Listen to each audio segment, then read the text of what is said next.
Storytelling sepertinya itu skill yang semua orang itu harus punya.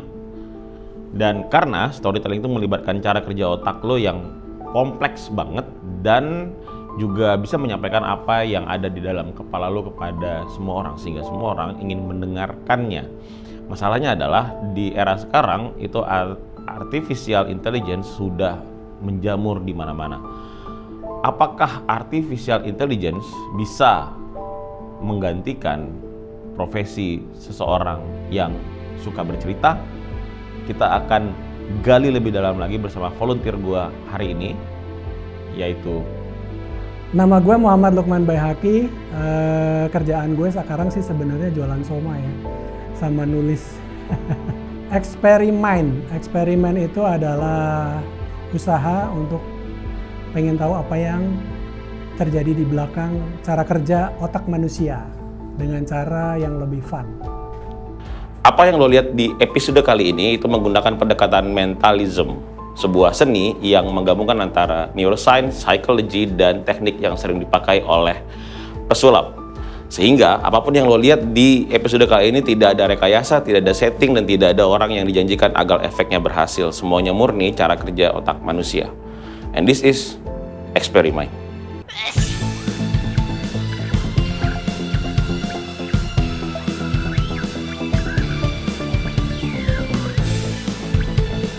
Di sini gua kedatangan Sohib, udah lama banget, salah satu orang yang pertama kali gua hijrah. Dia adalah orang yang bersama gua, ada Kang Lukman Baihaqi.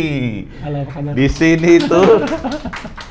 Di sini tuh gua harus membaca pikiran orang lain, Kang. Oh gitu ceritanya. Kenapa ketawa dong? Gak apa-apa, nanti gua jelasin. Gue pakai topi ini, di topinya ada pelindung. Bisa dibaca. Lu kira lu pakai itu? Di sini gue lebih ke ngetes mainan aja, tapi gue ketahui kenapa ini akan jadi lucu. Nanti gue ceritain kenapa. Gue di sini punya kertas tulisannya no. Oke. Ya, kita hari ini bermain Gimana seperti nih? dadu. Oke, dadu. Bayangin ada dadu di tangan lo nih, gue taruh dadu 1, gue taruh dadu 2, gampangan ya. Misalkan lo roll, misalkan angkanya 1 sama 2. Oke. Ya, so lo bisa tahu nih arahnya, maksudnya ya lu tahu arah mana sih, tapi maksud gue lu tahu cara mainnya. Oke, sekarang lo ambil dadunya, terus kemudian lo roll. Kira-kira angka berapa yang muncul? 4, 5. 4 sama 5. Iya. Oke, yang manapun angka yang mau lo pilih, itu yang akan kita pakai.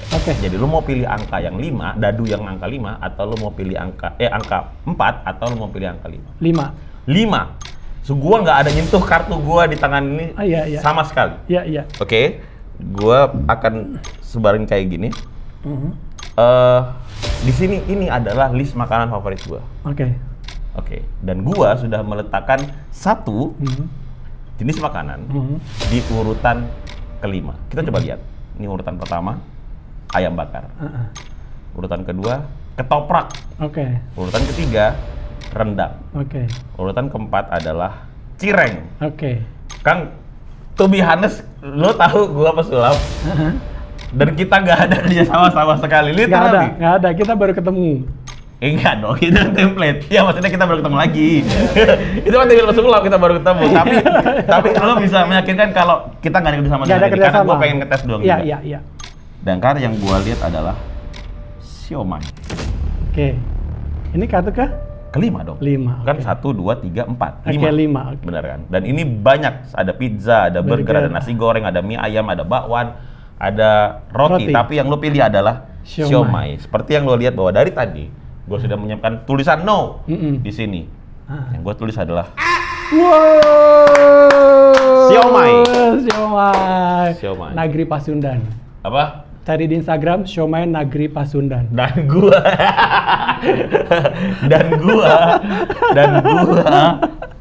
kebetulan kalau lo lihat channelnya Instagramnya Kang Lukman tuh bikin konten setiap hari makan somai. Kenapa siomay?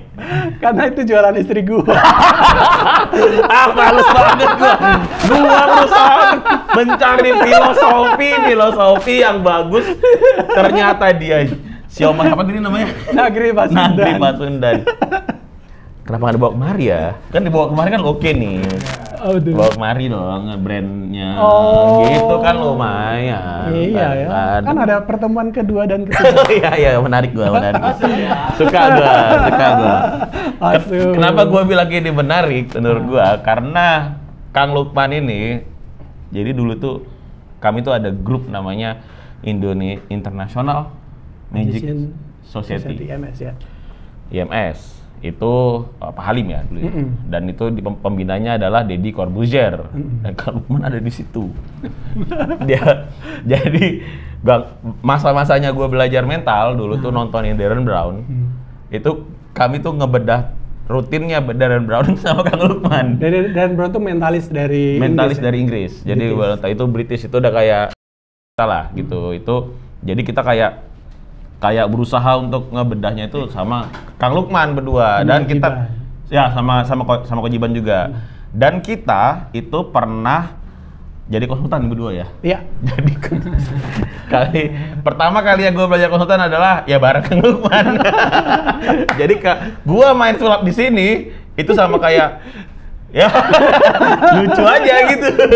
Tapi tadi karena gue baru ketemu metode baru, jadi gua gitu, itu tadi metode baru kan. Terus ya gitulah ya, jangan lupa di sini dong. Nanti aja, oke. So udah berapa lama lo nggak main sulap? Gue masih main sulap beberapa kali. Lu? Iya, kalau jadi gini, gue tuh punya circle kan. Oh iya. Kayak kenalan ketika dulu gue kenalannya waktu sulap, ya masih suka ngontek, lo masih sulap nggak? Main dong sulap di acara gue masih. Serius lu? Iya. Oke. Tapi acaranya nggak gede, kecil di rumah dia, kadang di saudaranya, kayak gitu-gitu.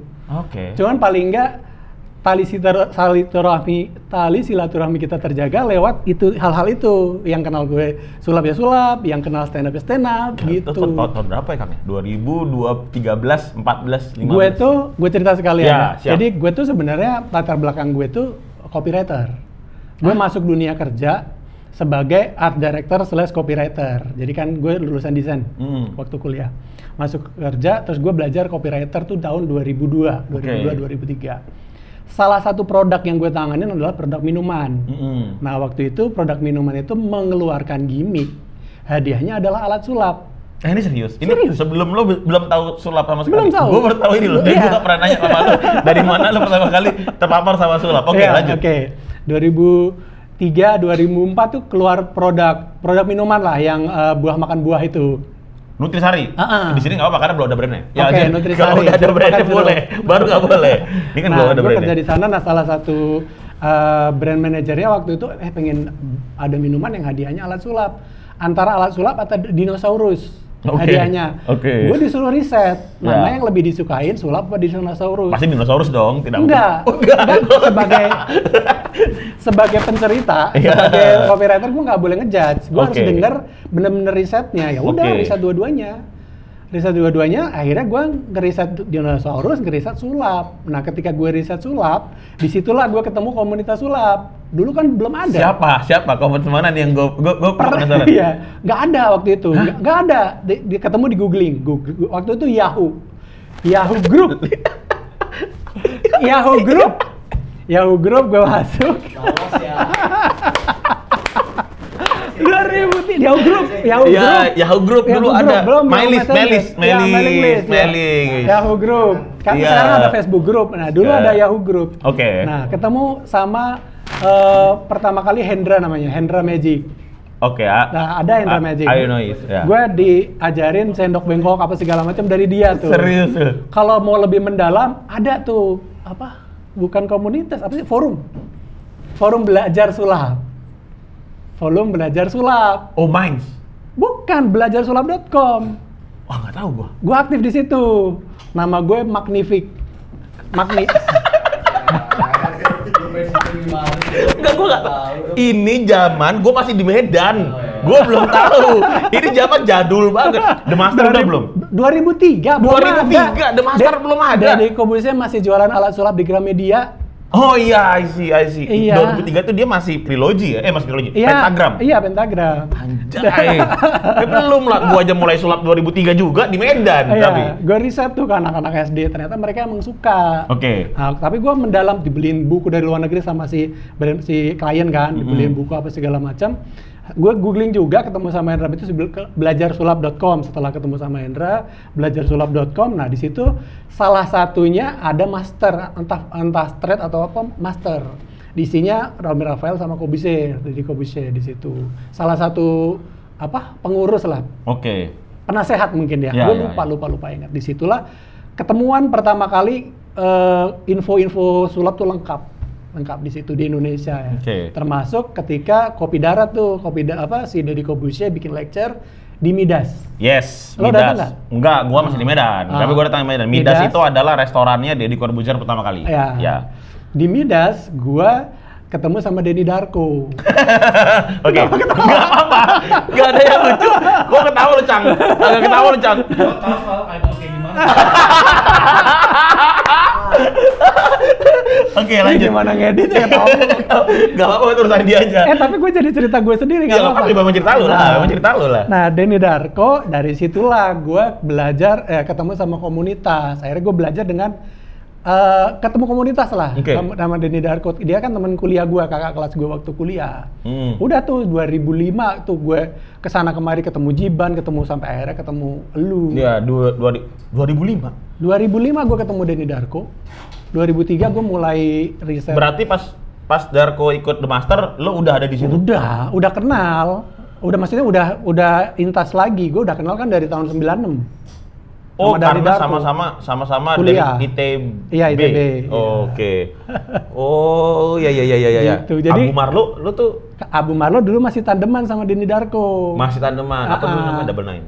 Nggak tahu gue. Ya. Triple Nine apa ya? Nggak tahu. Gila, berarti ini pas sulap tua, men. Senior gua, abang-abangan gua. Gila lu. Lo gila aja lo. Makanya gua tadi main sulap kan malu gua ya.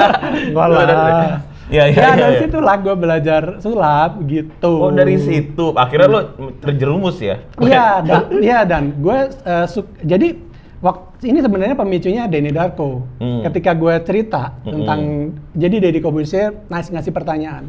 Sini serius belajar sulap, serius. Coba apa itu pesulap?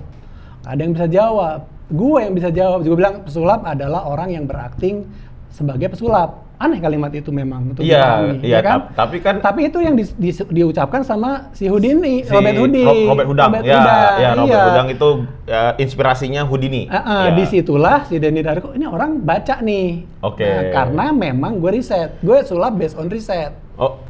Iya, maksud gue sulap lahirnya dari riset, bukan dari pengen hobi gitu, bukan dari riset. Karena Jiban juga ada tuh, dia sulap by puzzle. Berangkatnya dari puzzle, kalau dari riset, lo cari kan? Ya makanya dari gue lebih jadi gue jarang nonton, gue lebih literasinya baca. Makanya ketika skrip apa segala macam, ya karena baca jadi ya lebih dulu tahu lah gitu. Karena kan di TV nggak ada waktu itu, nyari ebook juga susah gitu. Iya, iyalah ebook kan belum ada di tahun segitu kan. Ada. Udah ada. Si Darren Brown, gue ebooknya udah lama dari selebaran gitu. Tapi gue dapat privilege karena dapat buku kan dari luar, dari si gue bisa minta beliin ini dong, bisa gitu keluar gitu. Waktu itu masih kantor lo yang itu, Bang? Iya, Nutrisari itu.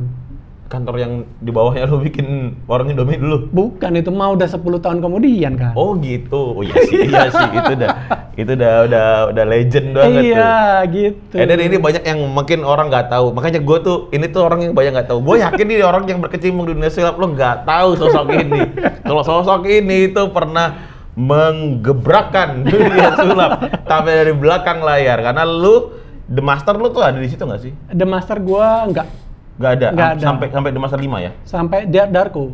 Gue masuk ketika Darko, gue ya udah bareng sama Darko lah. Oh, udah bareng sama Mas Darko. Terus baru The Next Mentalist. Kita berdua tiap malam udah kayak peserta di situ. Tiap hari. Itu karena kita waktu itu ada sama Jiban Emon. Jiban Emon. Ya, Jiban Emon itu Down Metalis tuh yang jualan Russell Ridge, tapi yang terkenal di Sekretariana. Sekretariana. Yang terkenal itu. Iya, itu waktu itu ada di situ dan kita bareng lah, kita udah kemana-mana berdua ngomongin sulap. And then kemudian bikin gua kaget adalah, nggak kaget sih sebenarnya ya, ini ya 2011-an itu adalah di mana Kang Lukman itu tiba-tiba stand up.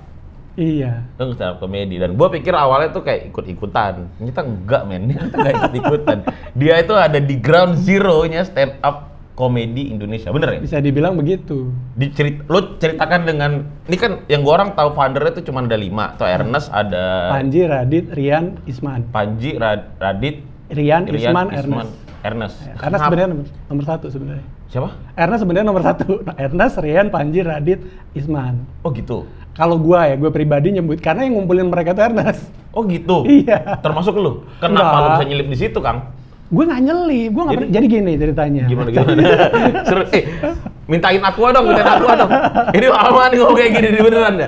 Karena kalau ini nih dari klien juga, ya jadi kerjaan gue adalah waktu itu di kantor, itu kan copywriter ya. Iya. Copywriter itu bikin cerita waktu itu Thailand masuk tuh iklan-iklan Thailand yang lucu. Nah, semua orang iklan terpacu untuk bikin seperti itu. Gimana sih sebenarnya nyari lucu? Semua orang sampai detik ini penulis senior kalau ditanya, gue masih belum berani bikin lucu, bikin cerita komedi, karena gue nggak tahu bikin lucu itu gimana. Nah waktu itu tahun 2009-2008 lah, gue tuh nyari di iklan, kenapa iklan Thailand tuh bisa lucu gitu. Gue carilah tuh apa tuh yang menyebabkan, oh mereka ternyata jujur. Lalu di saat itu muncul Tukul Arwana tuh. Tukul Arwana nggak tahu tahun segituan juga lah 2008-2009. Ternyata lucu tuh begitu ya gitu. Sampai suatu saat lagi ngerjain iklan, waktu itu gue lagi ngisi musik di studionya yang punya namanya Bram. Si Bram itu bilang, halo Bram. Si Bram itu bilang, Man lo kan lagi cari tahu tentang lucu. Ini gue ada video orang lucu banget, orang India, Russell Peter namanya. Russell Peter. Is legend kan? Ya, stand up komedi yang dia stand up komedi viral pertama menurut gua. Oke. Jadi karena dia sendiri sering terima kasih siapapun yang upload video gua. Karena berkat uploadan itu gua jadi kayak sekarang jadi top gitu kan. Tadinya pesulap biasa kan ada India lah. Kan. Dah tuh gua belajar. Nah, gua lagi belajar gitu, Twitter rame tuh. Twitter like X itu tahun berapa? 2011, 2010, 11 lah. 9, 10, 11. Di situ gua ketemu sama temen gua kuliah, Panji Pragiwaksono. Dia mau gua undang kemarin lagi.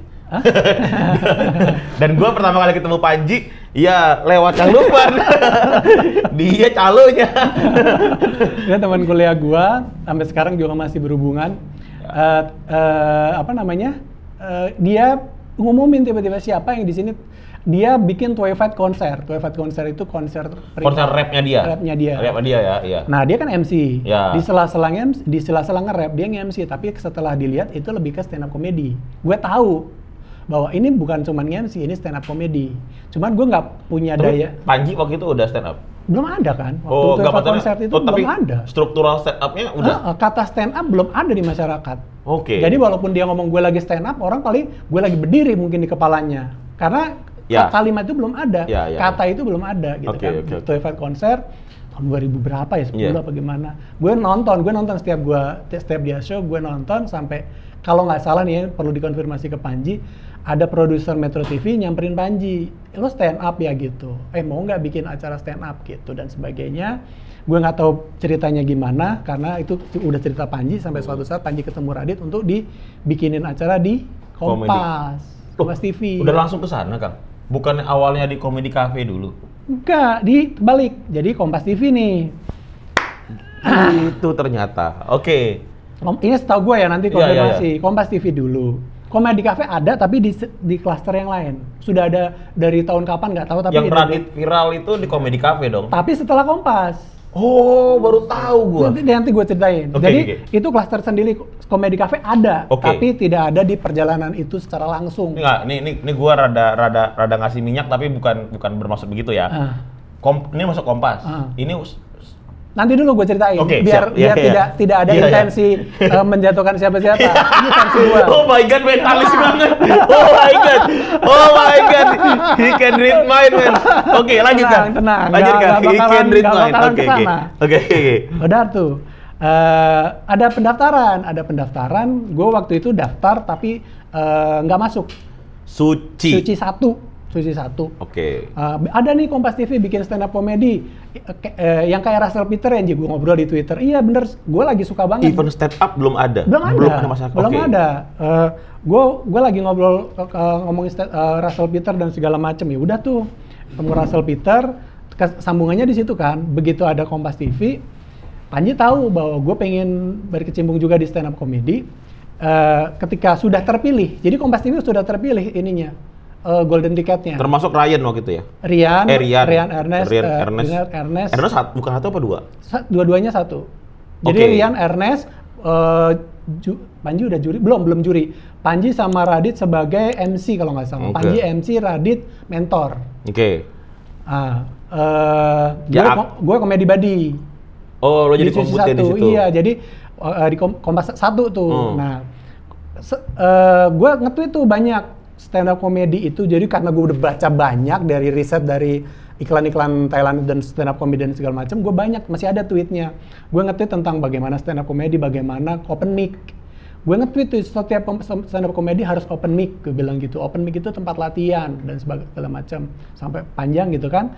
Panji ngeliat mungkin ya, terus dia bilang, Man, anak-anak yang keterima golden ticket mau bikin acara stand up comedy show di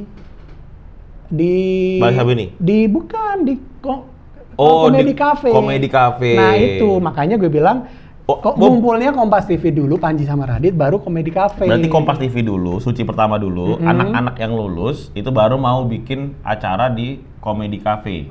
Open mic. Oke. Gue ada dua nih, ada open mic, ada stand up night pertama. Ya. Nah kalau yang stand up night pertama itu bukan open mic kan. Ya. Nah tapi yang pasti Panji sama Radit ketemu dulu, baru bikin acara itu di Comedy Cafe. Jadi acara itu bukan diadakan sama Comedy Cafe ngundang Panji dan Radit, bukan. Oh jadi Panji dan Radit bikin acara di ngumpul yuk. Radit kan masanya udah banyak kan. Ya, ngumpul yuk di situ. Karena ada novelis apa segala macam kan.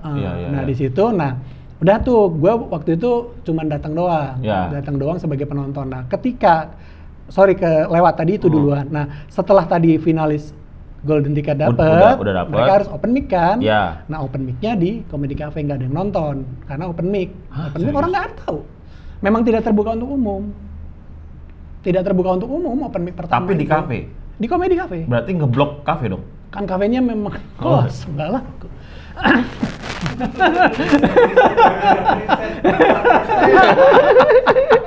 Ya kan gue. Oke. Oke, lanjut. Iya. Jadi setelah acara itu, setelah apa sebelum ya? Lupa gua. Terserah lo aja enaknya gimana, Bang. Nanti dicek di YouTube ya. Pokoknya yang pasti gue pertama kali stand up di open mic, bukan di show-nya. Lo pertama kali stand up berarti di open mic di Comedy Cafe? Di Comedy Cafe. Oke. Gitu. Itu di acara open mic. Di open mic-nya yang masuk ke Kompas TV, ada Rian, ada Ernest, ada Panji. Berarti itu nggak ada flyer-flyeran ya di open mic? Nggak ada. Nah, setelah itu malamnya mereka ngumpul tuh. Mereka ngumpul, gue pengen ngobrol kan sama Panji, pengen ngobrol, udah sini aja sama anak-anak. Gue pikir anak-anak banyak. Ternyata anak-anaknya itu ya founder itu. Ernest, Panji, Isman, Rian, sama Radit. Gue nyumpel di situ.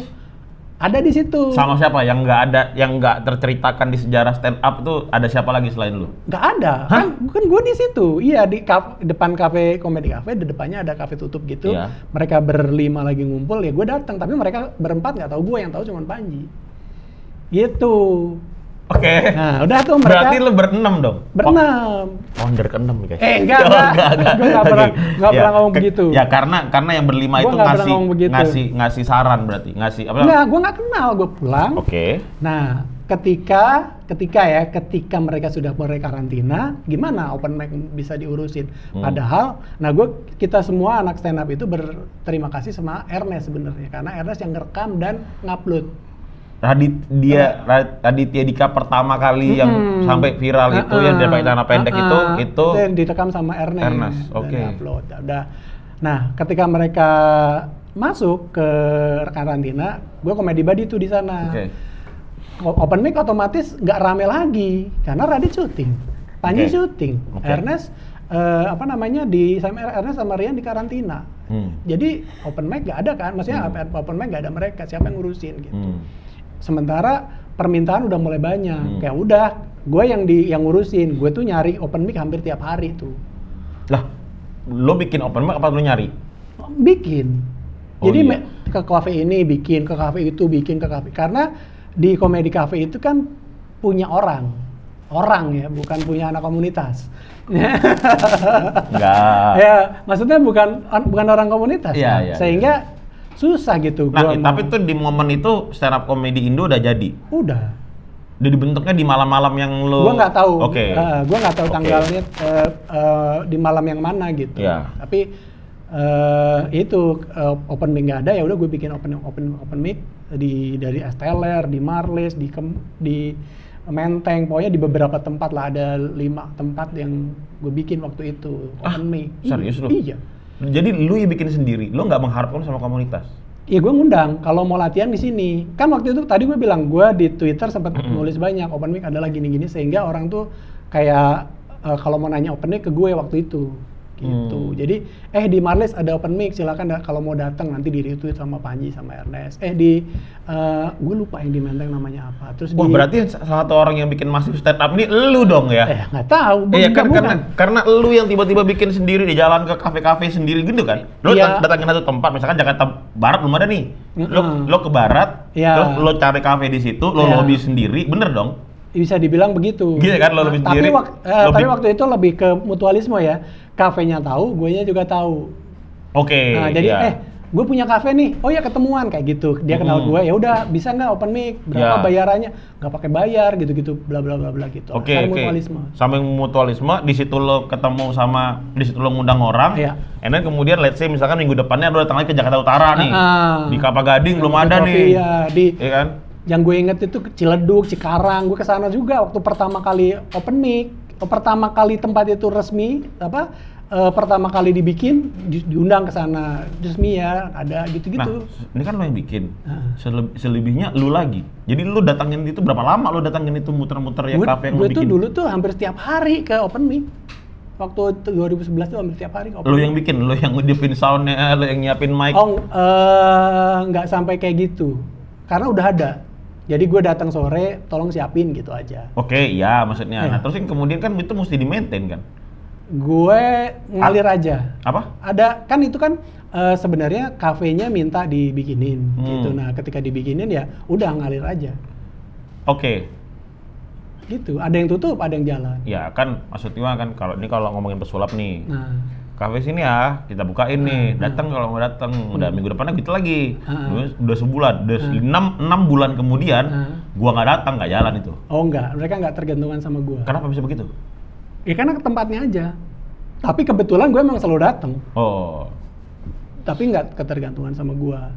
Sampai akhirnya ya Bekasi bikin sendiri. Bekasi juga waktu pertama kali open mic gue datang juga. Di Bogor. Kalau Bogor itu agak unik. Bogor itu beberapa hari sebelum stand up Indo malahan. Wow, lu bayangin ya, berarti open mic yang selama ini kita kenal masif, ini biangnya. Ini loh, di depan gua ini biangnya loh. Lo harus cross check, siapa tahu ada yang enggak, lu mau oh iya. Nggak, karena gua kenal lo pertama kali dari open Boris. mic Kelapa Gading. Ya, dari Boris tuh. Cong, aduh, gua kenalin lu sama Kang Lukman. Siapa itu? Dia di IMS juga. Iya, siapa? Stand up comedy. Masa datang kita ke open mic, kita ketemu di open mic pertama kali, bener kan? Di situ. Oke. Terus karena lo tadi udah ngomong banyak nih tentang stand up comedy, coba lo stand up. Nggak sih ya, nggak bisa ya begitu ya, nggak bisa ya, nggak enak. Coba dong sulap maksud gua. Kan lo udah berapa tahun, gua pengen lihat nih, ini abang-abangan gua nih, main gimana caranya. Gue tuh juga suka, sebenarnya dari dulu gue pengen tentang kartu nama, Dok. Jadi kartu nama tuh kan belakangnya kan kosong. Belakang kosong ya. Maksud gue kalau belakangnya kosong itu kita bisa bikin apa aja sebenarnya dari yang kosong ini. Oke. ada istilahnya pesulap nomor, bisa pakai nomor. Kartu kalau mau juga bisa, tinggal digambarin aja. Oh iya benar. Gitu dan sebagainya lah. Makanya gue pengen suka pakai kartu nama. Ini kartu nama gue. Perlu di zoom nggak biar ada? Oh iya. Apa namanya? Bisa kali ya. Bisa kali ya. Di sini juga bisa nih. Ya, dapat ya. Gimana tahu bisa di barcode ini apa? Waduh.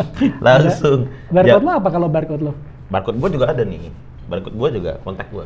Oh gitu. Jadi di sini nanti kalau mau lihat semua Instagram gue ada di sini juga. Kayaknya gue selalu lihat barcode ya. Nah kan gue apa namanya? Ini gue bawa spidol. Pesulap tuh spidolnya Sharpie, jangan kayak gitu. James, besok lo beli Sharpie James. Ah nggak bisa gue udah kayak gini nggak bisa gue. Jangan bikin malu James. Enggak James. Enaknya kartu nama itu bisa digambarin, jadi enak. Gue bisa baca pikiran, misalnya lo sukanya apa, misalnya lo dokter gitu kan, dokter tuh pakai stetoskop kan, misalnya gitu. Kelihatan nggak? Kelihatan, nanti di zoom. Oke. Nah gitu.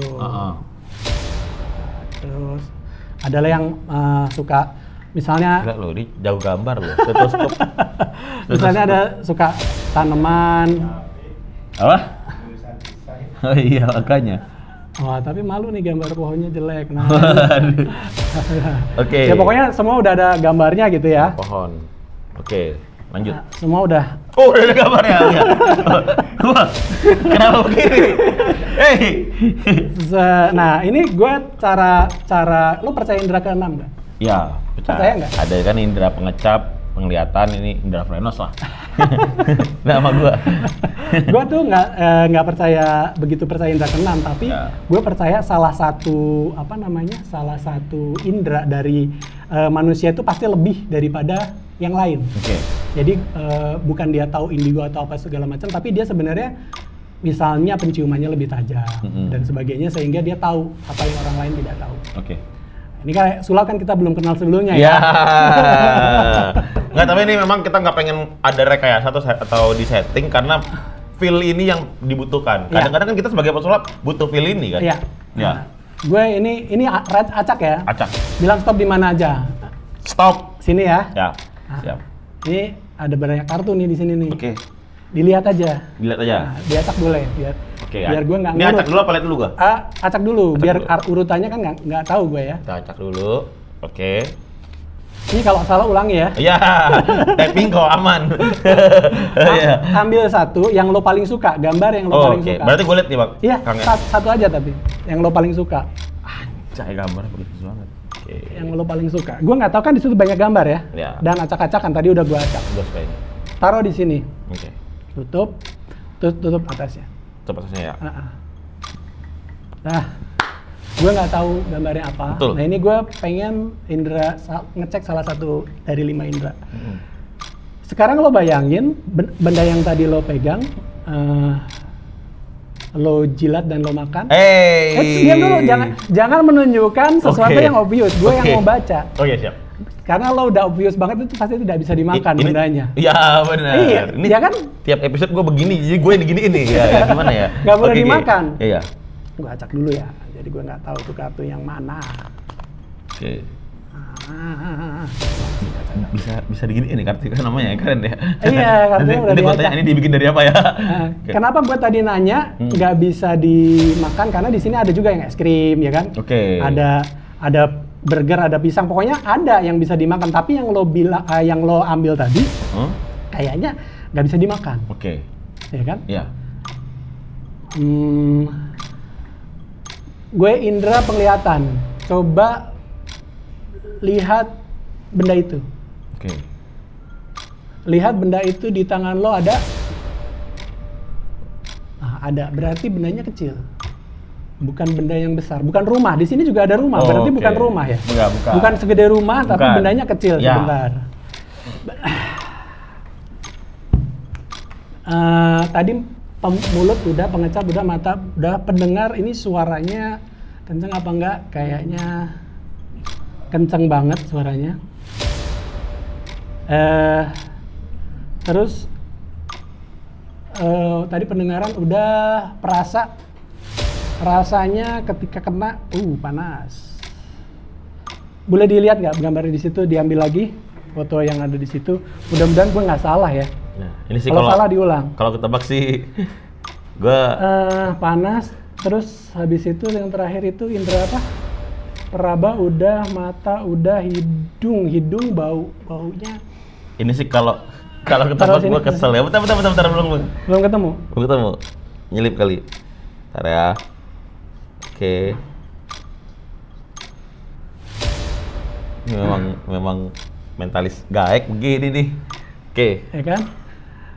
Dari baunya nih, bau-bau yang petasan apa bukan? Kita buka sama-sama. Ya. Kalau benar, ini gue cuma baca dari 5 indera. Ya. Kalau benar, ini gambarnya sama. Oke. 1, buka. 1, 2, 3. Males gua. Males banget. Gokil. Bener ya? Waduh, males gua nih. Ketika kecil kan kalau besar biasanya dia mata ke atas. Oh ya. Nah, gedung apa segala macam. Ya. Ketika kalau tadi jilat, Waduh, penolakan. Berarti nggak bisa iya. dijilat kan, namanya juga pistol kan? That's priming. Gue suka gue nih. Ya kan? Ini, kan Ketika dirasa ada rasa panas karena kena pistol kali ya. Baunya juga bau-bau misiu gitu.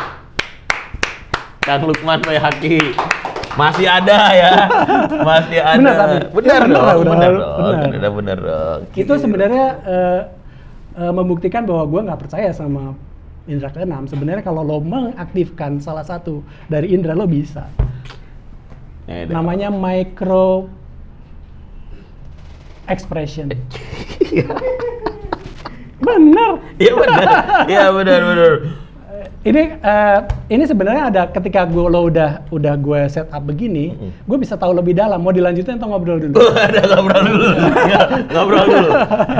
dulu. ya. Ini sih menarik ini. Emang beda ya kelas ya, memang beda ya. Senioritasnya beda nih. Tapi kan sekarang lo tuh sekarang lagi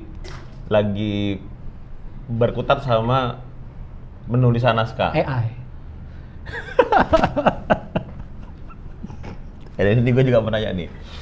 Coba kita tanya nih Kang. Coba kita bahas nih.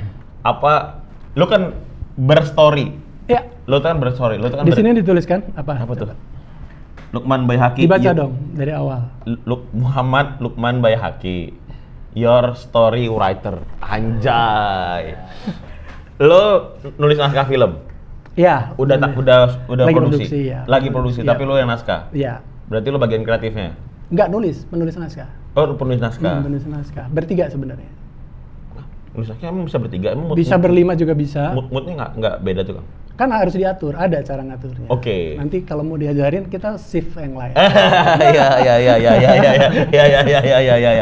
Oke, lo penulis naskah film, udah tayang, lagi produksi. Judulnya boleh kasih tau nggak? Boleh nggak ya? Tapi yang bawa premis lo? Atau Barengan sih sebenarnya. Oke. Ada yang punya ide. Jadi ada punya ide cerita. Sama nih. Terus ketemu. Kita godok bersama-sama. Terus gue bawa premis, dia bawa premis, ketemu. Ya udah, jalanin aja gitu. Gitu. Jadi itu barang namanya. Jadi itu barang. Jadi itu barang. Itu kan diksi Medan sebenarnya. Iya. Oh. Ya lihat aja nanti. Oke. Ya, menarik. Jadi lo penulis naskah, lo juga nggak salah lo berkutat 2 tahun ini lo bikin pelatihan apa gitu ya? Iya sebenarnya gini, cerita lagi. Iya boleh. Jadi gue tuh sebenarnya kan nulis gitu ya. Nulis tuh selama ini kan nulis di bagian copywriting, akhirnya nulis iklan pendek. Nulis iklan pendek, terus berkembang lagi gue bikin bisnis kayak somai, bikin prakardus, bikin warung. Prakardus.com. Keren itu men. Iya. Prakardus.com, terus gue bikin warung itu. Sampai suatu saat gue ketemu bahwa ternyata garis besarnya adalah yang sekarang lagi rame itu storytelling. Storytelling itu penting. Maksud gue storytelling itu luas, fleksibel, penting dan sebagainya. Ntar gue potong nih. Lu butuh storytelling karena lu penulis. Gua butuh storytelling karena gua performer, gua penulis juga. Gua butuh storytelling. Adit mungkin nggak butuh, dia produser. Butuh. Dia editor misalkan gitu. Misalkan ada posisinya. Atau Rois ini nggak butuh nih karena mungkin dia cuma editor. Dia Campers. Editor sangat campers, pokoknya semua yang berhubungan dengan audiovisual harus punya pengetahuan storytelling. Kenapa? Bahkan yang bukan pun tetap butuh. Kenapa? Polisi pun butuh. Hah? Iya. Kenapa? Iya, hakim, polisi semua butuh. Misalkan kalau polisi mungkin buat yang selamat siang Bapak sudah berstory. Ya kenapa? Gue lebih suka. Apa definisi storytelling yang bisa lo ambil? Storytelling adalah sebenarnya itu kata ceritanya story dan telling kan, menceritakan, mendongeng. Apa yang didongengkan? Tapi kan kalau bahasanya dongeng tuh membosankan kan? Justru itu makanya storytelling dibuat sebenarnya tidak membosankan. Justru storytelling itu justru sesuatu dibuat menjadi storytelling supaya tidak membosankan. Jadi storytelling itu kata kunci yang kalau buat gue pribadi, gue baca beberapa buku, baca beberapa buku, ikut kursus, dan gue beberapa juga ikut gue pernah ngantor di PH gede lah gitu, PH gede yang bikin sinetron film-film gede gitu. Gue belajar juga dari sana. Gue belajar dari Ernest. Storytelling itu lebih besar dari itu. Storytelling adalah proses bagaimana menggambarkan proses dari A ke B di mana terjadi perubahan. Itu dari elaborate. Perubahan dari A ke B, misalkan proses dari A ke B mendapatkan perubahan. Makanya gue butuh, semua orang menurut gue butuh storytelling. Supaya apa? Supaya menjalaninya tuh enak. Karena nih, gue ceritain dari awal. Orang purba deh. Orang purba itu ketika dia mulai berpindah-pindah tempat, ada apel di situ, dia tinggal di situ, apel habis, pindah ke sini makan apa habis, sampai suatu saat dia diem. Nggak bisa nih kayak gitu. Gue diem deh di suatu tempat. Bapaknya yang pergi, ketika dia pulang dapat apa? Misalnya dapat buah mangga gitu kan. Terus anaknya mau ikut pergi, jangan. Nah, bapaknya di situ di luar ada singa. Anaknya, kenapa ada singa? Nah, bapaknya mulai bercerita di situ. Jadi di luar itu ketika bapak mencari, di situ di luar itu banyak banget tantangannya. Ketika nyari mangga, ketika ada binatang buas, di situ ada buah-buahan yang enak, tapi di situ banyak lebahnya gitu misalnya. Sehingga cerita ke anak, sehingga anaknya itu ngerti informasi, dan itu sebenarnya cerita udah. Bapaknya itu tadinya mungkin gitu-gitu. Ada yang bahaya. Kenapa emang? Semua itu dirangkai, semua itu disusun, sehingga si anak itu bisa merasakan, nak, kalau kamu jalan di hutan, nanti kamu jalan-jalan tuh, nanti ada binatang buas, kamu nggak bisa karena tinggi untuk mengalahkan binatang buas minimal segini, sedangkan kamu masih kecil, bapak aja tuh sampai luka-luka. Itu kan cerita. Oke. Tapi kalau dia menceritakannya tidak benar, si anak itu tetap keluar pasti. Oke. Kalau si bapak itu tidak bisa meyakinkan si anak dengan benar, dengan cerita yang benar, si anak pasti, enggak, gue bisa kalau kayak gitu doang. Tunggu, gini ceritanya. Jadi harimau itu berbulu, berbulu, imut dong kayak kucing gitu misalnya. Berani gitu kan, jadi nggak jelas gitu. Dia bisa menerkam, kayak kelelawar dong, berani nggak lengkap ceritanya, anak itu bisa mati. Oke. Jadi storytelling yang bagus adalah lengkap, tapi ceritanya runut. Dan kenapa si anak itu bisa terlibat dari situ? Bisa terlibat di situ. Nah, camper editor ini mah udah pasti. Kenapa? Misalnya lo bikin kayak gini, kan ini gue balik dari awal square one. Yeah. Storytelling itu sebenarnya menceritakan. Nah, cerita yang bagus itu menurut gue ya, setelah gue kompres dari beberapa yang gue baca, termasuk dari Radit, dari Ernest dan sebagainya. Kan kalau Radit bilang cerita itu yang bagus adalah ada tokoh, ada tujuan, dan ada halangan kan. Nah, ini menarik nih. Berarti itu formulanya. Iya. Nah, tapi sebenarnya nggak harus melulu ada tokoh dan ada halangan dan ada tujuan. Tapi ini sebenarnya ilmu lama dari Aristoteles ya. Kalau bahwa ada cerita itu ada 3 babak. Sebenarnya semua hal di dunia ini ada 3. Awal, tengah, akhir. Kepala, badan, kaki. Semuanya kan, kanan, tengah, kiri. Semuanya ada 3, semua ada 3. Nah, semua pun begitu. Kalau misalnya kameramen itu sudah tahu bahwa di kepala gue tuh harus ada awal, tengah, akhir. Ini gue pakai di awal nih karena menghentak nih. Ini bagusnya di tengah nih, konflik nih. Gue bakal lama-lama di sini. Nah, ending jangan lama-lama nih. Ini gue langsung ke sini aja, yang ini guang. Itu kan storytelling sebenarnya. Editor pun begitu, produser pun begitu. Produser, ini nggak bagus nih cerita karena konfliknya nggak ada. Jadi cuman tujuan, mana konfliknya? Jadi kayak Superman syndrome gitu. Superman itu terlalu sempurna gitu kan. Sehingga beberapa orang ada yang gue nggak suka Superman, gue lebih suka Batman, dia bisa terluka. Superman tuh kan cuma rangkaian kejadian menolong gitu. Iya. Sampai akhirnya, bukan akhirnya, sampai dia harus ada kryptonite baru menarik. Ya. Kalau dia nggak ada kryptonite nggak menarik tuh superhero karena menang mulu gitu. Oh ya. Iya. Iya, bener kan? Iya. Makanya gue nonton Real Madrid udah nggak semangat gue. Menang mulu. Oke, lanjut Bang. Nah, terus kenapa gue bilang polisi gitu ya? Gue ini deh yang gue jalanin sendiri sebagai penjual. Gue jualan kardus. Ya. Gue jualan kardus itu. Itu masih nggak sih? Masih sampai sekarang. Masih. Oke. Gue jualan kardus buat mainan anak-anak. Kardus itu kan kalau selembaran doang siapa yang mau beli? Ya. Tapi gue bikin cerita bahwa seorang ibu ketika pengen main, tujuannya tokohnya ibu nih, pengen main sama anaknya nih. Waktu tahun 2009, 17-18. Ya, 17-18an masuk, gitu. Ya. Pengen main sama anaknya terganggu sama gadget. Ibu-ibu pengen bermain yang fisik, bisa bermain sama-sama dalam dua value-nya, bonding dan menjauhkan dari gadget. Jadi ada ibu-ibu punya anak, tujuannya pengen main bareng sama anak, tapi nggak main gadget, terhalang banyak gadget, banyak TV apa segala macam. Gue kasih solusi datang sebagai kardus. Itu kan cerita sebenarnya. Gue datang sebagai mentor dalam tanda kutip ya. Nih gue ceritain sedikit. Jadi cerita itu biasanya di film itu ada tokoh utama punya tugas mulia, di tengah punya konflik, datang mentor. Mentor ini yang memberi pencerahan ketika dia terpuruk, dia bakal bounce back. Selalu begitu.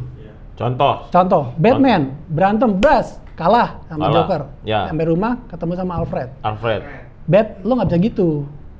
Okay. Pasti ada momen itulah, kalimatnya beda-beda. Ya. Cara ngalahinnya tuh gini, dia tuh gini-gini. Oh iya, bener juga. Fight back, menang. Selalu begitu. Frodo Lord of the Ring. Lo gue kasih tugas ngancurin cincin, dia jalan. Oke, gue berani, tapi wah terpuruk. Dia punya Gandalf. Kasih tahu lo tetap harus jalanin ini karena cuma lo yang bisa. Udah lo jalan, kasih semangat, akhirnya dia mau. Semua film kayak gitu, semua cerita yang bagus pasti seperti itu. Iya kah? Siap. Apalagi. Gua membutuhkan contoh lagi. Harry Potter. Harry Potter mah udah pasti. Dia Spider-Man. Nah, mentor ini bisa datang di awal, bisa datang di akhir kan. Yeah. Nah, Spider-Man juga begitu. Dia punya when you get power, you have great power, you have great responsibility. Itu bakal dibaca. That's the mentor dong. Iya, mentor. Mentor itu ke bawah ketika dia terpuruk. Jadi dia punya tujuan. Tadinya dia tidak punya tujuan. Dia ketendang, istilahnya inciting incident. Dia ketendang ketika dia dapat kekuatan dan pamannya meninggal kan. Pamannya meninggal. Aduh, gue nggak bisa nih hidup biasa-biasa aja. Gue dia memilih sebagai jagoan. Nah, ketika dia memilih jagoan, dia terpuruk. Ketika terpuruk, dia pasti ingat sama pamannya. Selalu begitu. Berarti gini, Kang. Berstory itu selalu lo tuh membutuhkan awalan pasti kan? Awalan. Entah statement, entah tokoh, ya. Awalan, baru yang diperhatikan selanjutnya adalah apa tujuannya? Dia tuh punya value. Dia mau ngapain nih? Ya. Dia mau ngapain ini kan beragam banget ya. Nah, dia mau ngapain itu biasanya dipicu oleh sesuatu. Namanya inciting incident. Nanti lo bisa googling. Lo bisa tulis di sini biar orang bisa baca. Di sini tulis ya. Inciting incident. Di sini ditulis ya. Inciting incident itu pasti ditemukan semua orang. Lo jadi dokter karena lihat apa? Film. Itu inciting incident. Gitu. Ada yang bilang canon effect lah atau apapun ya. Jadi gua tadinya Harry Potter tadinya anak biasa, sampai suatu saat ada burung hantu datang. Twing, ngasih surat. Lo diundang ke sekolah. Dia memutuskan tuh mau datang ke sekolah atau tidak. Padahal kalau dia memutuskan tidak datang, udah dia jadi anak yatim di bawah tangga terus. Yang membuat cerita itu bergulir ketika gue mau datang ke sekolah ini. Nah, perjuangan itu namanya inciting incident. Peristiwa itu namanya inciting incident. Setelah inciting incident, baru dia bertemu dengan dilema. Gue mau nggak ya mengambil keputusan ini. Setelah ketemu dilema, dia memutuskan. Dari keputusan itu, dia bakal ketemu sama konsekuensi. Konsekuensi itu ketika si Harry Potter sudah ketemu di sekolah, dia ketemu musuh baru. Ternyata musuh di sana lebih besar daripada yang di rumah. Di rumah cuma bibi sama om kan. Di sini ketemu sama yang tidak boleh disebut namanya. Ketika dia terpuruk, di berantem terpuruk, dia pasti ada 3 sahabatnya itu kan yang nemenin. Nah itu bisa jadi mentor juga itu. Bisa dia di situ ada guru-gurunya juga kan. Ketika dia terpuruk, udah dia fight back, ketemu sama mentor, fight back, menang. Selalu begitu. Gitu. Ya, mentor itu munculnya reasoning nggak sih? Maksudnya karena reason. Gue nggak tahu ya. Ini gue karena kalau udah terpuruk ya lo mau ngapain lagi? Pasti lo butuh something untuk bounce back kan? Dari mana something itu datang? Pasti dari masa lalu atau dari nilai-nilai yang dia bawa mentor itu. Entah siapapun nanti yang mencetuskan pasti ada begitu. Kenapa gue tadi bilang polisi atau hakim juga penting? Gue nggak terjun langsung, tapi gue yakin kalau dia paham storytelling, ini berapa sisi ya. Ketika dia gimana ya? Nih. Ini gue mana nih? Gue pengen cerita ya. Ada 2 nih, ketika mungkin dia menangani kasus, dia bisa membaca alur. Nih alur si kriminalnya mau kemana? Taruhlah film polisi lah ya. Bukan polisi di sini karena terlalu riskan kalau ngomongin polisi di Indonesia. Ya taruhlah film di India lah. Di India lah. Inspektur Vijay. Inspektur Vijay. Biasanya dia ketika habis nangkep maling, ternyata malingnya temennya sendiri, dia kan harus konferensi pers. Nah, konferensi pers itu supaya bagus dibikin story yang menarik. Bagaimana nih sebenarnya? Oh enggak, sebenarnya malingnya nggak salah. Dia itu apa-apa sehingga bebas. Padahal itu sebenarnya maling udah setor sama Inspektur Vijay. Gitu. Oke, agak ngeri ya. Ngeri nggak, Cang? Itu faktanya, Pak. Orang minta disapu, dia minta dibantai. Atau bisa jadi dia juga membaca alur jalan cerita si malingnya. Kalau memang malingnya beneran lagi diburu, ini maling ini pasti punya value. Value-nya apa? Dia pasti pengen sesuatu nih. Kayak film. Kalau misalnya Joker di film Batman kan pertama kali dicari dia Inspektur Gordonnya kan bilang dia siapa nih keluarganya, dia value hidupnya apa, dia tujuannya apa, kita cegat aja. Iya, kalau dia tahu ceritanya si tokoh itu, dia bisa tahu, oh ini Indra nih pesulap, berarti oh cerita pesulap itu gini-gini aja, paling datang ke toko sulap atau menghubungi orang-orang itu, ya udah orang-orang itu dihubungi. Orang udah tahu tokohnya, udah tahu tujuannya, untuk jalan ke sini kan jalannya jadi nggak banyak. Itu storytelling juga sebenarnya menurut gua. Ya kan, mau meng-create story dari yang mau diburu sehingga kemungkinannya jadi sempit.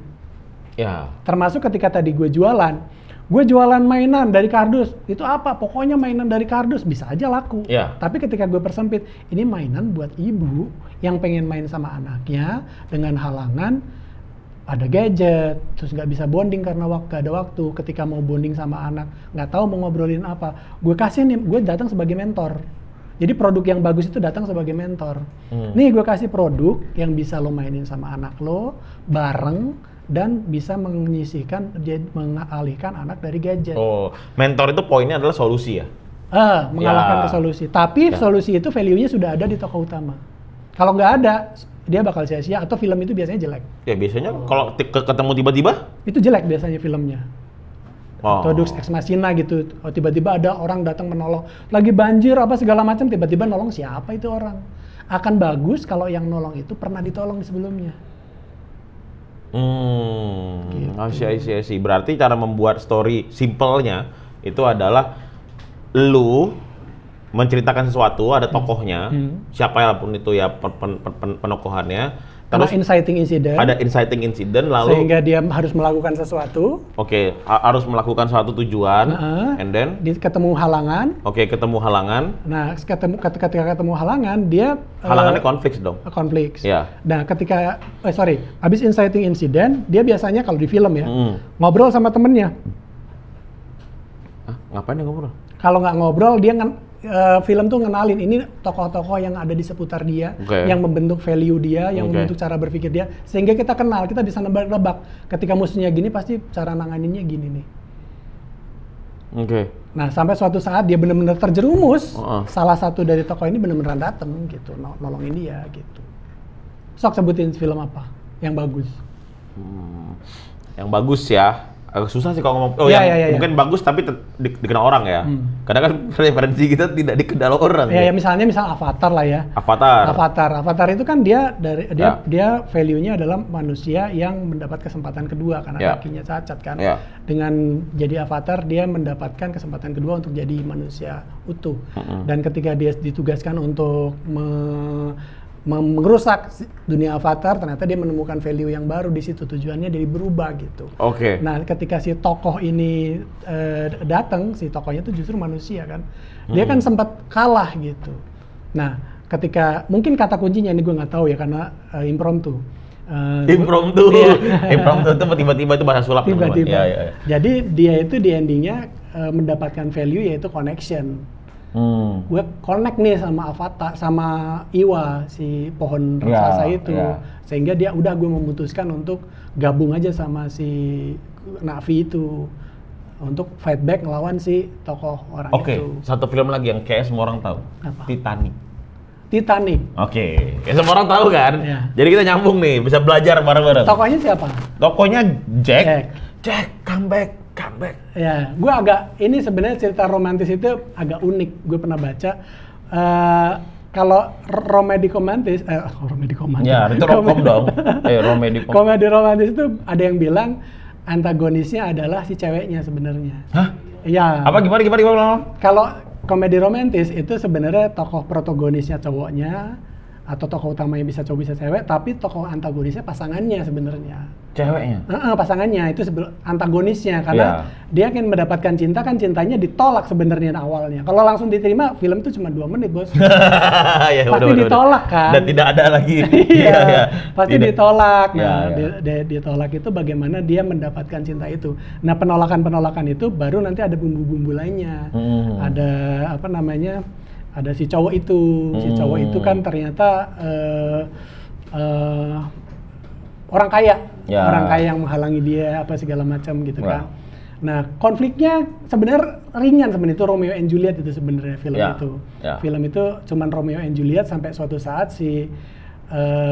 mereka tidak berhasil ada want ada need. Ini agak apa tuh beda itu? Want itu gue pengen makan bakso deh malam ini. Gue pengen makan bakso malam ini. Itu want. Gue naik motor, tutup ternyata. Gue naik sepeda ke bahkan sampai ke Semarang, ke Jogja semua tiba-tiba toko bakso tutup gitu kan. Sampai suatu saat gue nelpon Indra, telepon bakso, gue telepon semuanya tutup nih, gimana nih kita ketemuan yuk malam ini. Malam itu gue sama lu ngobrol sampai pagi. Film selesai. Wonian makan bakso, yang gue butuhkan sebenarnya bukan makan baksonya, tapi suasana ketika gue dulu pernah makan bakso sama lu, Ndra. Jadi baksonya udah nggak penting lagi. Yang penting gue ngobrol sama lu. Oh, I see. Gitu. I see. Nah, ketika si Jack itu akhirnya kan nggak jadian, orang Rose-nya mati. Itu balik. Jacknya mati. Rose-nya nggak tempat. Tapi mereka sebenarnya sudah want-nya nggak dapet. Tapi yang mereka butuhkan sudah dapat karena sudah bisa lepas dari si orang kaya. Si Rose-nya kan walaupun Jack-nya mati, Jack-nya di alam sana bisa ngelihat, oh ternyata walaupun gue mati dia tetap nggak kawin sama si orang kaya. Gitu gara-gara kalung itu kan. Ya kayak gitu, kalung itu mungkin bisa jadi dalam tanda kutip value-nya dia. Ini heart of the sea nih. Kalau lo pegang heart of the sea ini, lo bakal menemukan cinta sejati gitu. Yes. Ini lecture gratis kan? Ini sih lecture gratis karena ini valuable banget, anjay bahasa gue. Anjay. Valuable banget. Gue lihat muka Ancang gimana deh. Nah, Kang, ini kan zamannya AI, Kang. Ya. Bisa aja gue chat GPT, bikinkan gue story tentang Adit, namanya perannya ada Adit gitu-gitu. Nah, itu gimana? Apakah si storyteller kayak kita ini akan tergerus? Waktu kemarin Piala Citra ada salah satu jurinya siapa? Sekar Ayu, ibu-ibu ya. Saya menghormati beliau, tapi maaf lupa nama lengkapnya. Ibu Sekar ini bilang bahwa untuk para kreator jangan terpukau sama artificial intelligence. Kenapa? Jadi artificial intelligence itu sebenarnya adalah perpanjangan tangan dari kita. cuman lebih cepat aja karena udah lama memang. Kayak misalnya mesin ketik. Dulu zaman Alexander Graham Bell nulis surat, itu nulis surat bisa 5 jam mungkin untuk nulis surat aja gitu, waktu belum ada lampu kan. Ya, karena mesti dicelupin dulu, terus harus tenang, kalau siang berisik. Ya kalau di kereta api kan tintanya kemana-mana. Ya. Nah setelah ada mesin ketik, mungkin jadi 2 menit selesai. Gimana tuh tukang yang bikin pena? Oke. Sama juga kan. Ya. Nah, ketika udah ada mesin ketik nih, wah mesin ketik di mana-mana mesin ketik, tiba-tiba muncul komputer. Ya. Komputer bisa copy paste, nggak usah pakai karbon. Dulu pakai karbon kan? Ya. Karbon itu yang buat ngopi beberapa halaman sekaligus. Sekarang udah nggak perlu copy paste. Tukang karbon nggak laku, dan itu memang sudah keniscayaan zaman bahwa itu bakal. Nah, sekarang itu di-accelerate namanya Artificial Intelligence. Oke. Tadi ketika lo nanya, gimana tuh tukang cerita ketika membuat artificial intelligence? Dulu sebelum artificial intelligence marak, gue juga pernah menanyakan hal itu, dan ada seorang tokoh yang mengatakan sehebat-hebatnya mesin, mereka nggak punya rasa. Oke. Gue ganjel. Tunggu, rasa itu kan bisa diciptakan sebenarnya. Ya. Rasa senang. Kalau misalnya dulu itu, misalnya zaman dulu waktu gue kecil, nggak ada tuh lamaran gini pakai cincin. Wah. Kan diciptakan sama film-film bahwa ngelamar itu bisa berlutut pakai cincin, sehingga orang terharu. Sebelum itu lo coba zaman Majapahit datang cincin digini, ya, nggak bakal terharu. Iya. Rasa itu diciptakan. Iya. Oke. Iya, rasa haru itu diciptakan gitu kan. Iya. Sekarang ada orang kaya turun dari mobil ngasih makan ke pengemis, orang terharu. Zaman dulu, zaman Nabi berbagi itu biasa, dan orang nggak bikin terharu juga. Haru, sedih, marah itu bisa diciptakan. Make sense. Iya kan? Okay. Bisa diciptakan. Yes. Makanya ketika bilang mesin tidak bisa menciptakan rasa, bisa. Nanti mungkin suatu saat dia itu akan jadi gini. Lo punya TikTok kan? Punya. Haris kan? Dokter Mutan. Haris, alhamdulillah. Alhamdulillah. Insya Allah. Ya. Nah, lo bisa nerangin ke gue nggak gimana caranya formulasi bagaimana supaya dia viral? Usaha lah minimal, belum tentu viral, tapi usahanya apa aja? Kan A, B, C, D ada dong. Banyak. Harus ada hook-nya, harus di tengahnya mengandung apa, harus ditutup dengan apa. Sesuai dengan tren yang ada. Harus tren dengan yang, itu kan sebenarnya kita sedang didikte sama algoritma. Oh sekarang itu lagi ngomongin ini, lo harus ngikut. Jadi algoritma itu sebenarnya juga buatan kita gitu. Jadi rasa pun sebenarnya bisa dimanipulasi. Kesimpulannya adalah rasa pun bisa dimanipulasi sama algoritma. Contohnya ya cincin tadi. Makanya jawaban tokoh itu ketika ditanya mesin nggak bisa menciptakan rasa, bisa. Bukan dia menciptakan rasa, tapi rasa kita yang dalam tanda kutip didikte sama algoritma. Kalau rame, jadi kita setuju bahwa kalau begitu nangis, kalau begitu terharu, kalau begitu tertawa gitu. Bener nggak? Bener banget. Berarti gini. Oke, gue jadi nyangkut di pertanyaan lo tentang algoritma dan TikTok tadi itu. Artinya kalau informasi yang gue percaya itu datangnya dari TikTok, which is itu bisa di-set dong. Bisa. Sedangkan sekarang kalau misalnya, maaf nih ya, pemilik TikTok bilang ke anak buahnya, bilang ya, yang mengharukan itu adalah nampar ibu gitu. Ini tapi ekstrim ya. Misalnya yang mengharukan itu adalah ngelus-ngelus kucing gitu. Ya udah, perbanyak aja gitu video. Mungkin impact-nya nggak tahun ini, 2 tahun, 3 tahun lagi orang yang ngelus kucing itu adalah orang yang mengharukan. Bisa aja terjadi gitu. Seperti film itu sebelum ada cincin, orang nggak tahu cincin itu mengharukan. Ya. Oke, gue setuju nih sama dengan cara tadi ide Kang Numan yang bilang kalau rasa tuh bisa digantikan oleh AI. Bukan digantikan, diciptakan, di-create oleh AI dengan source yang dia punya ya. Bagaimana dengan profesi penulis cerita? Nah, penulis yang menurut gue udah nanya ke ChatGPT, apakah kamu punya mimpi? Tidak punya. Jadi AI, gimana? Apakah kamu punya mimpi? Iya. Punya visi ke depan? Tidak punya. Dia tidak punya visi sendiri. Dia tidak, sampai saat ini ya, AI tidak punya visi mandiri ke depan. Oke, elaborate coba. Jadi tadi storytelling apa tiga babak? 3 ada tokoh, ada tujuan. Tujuan itu mimpi.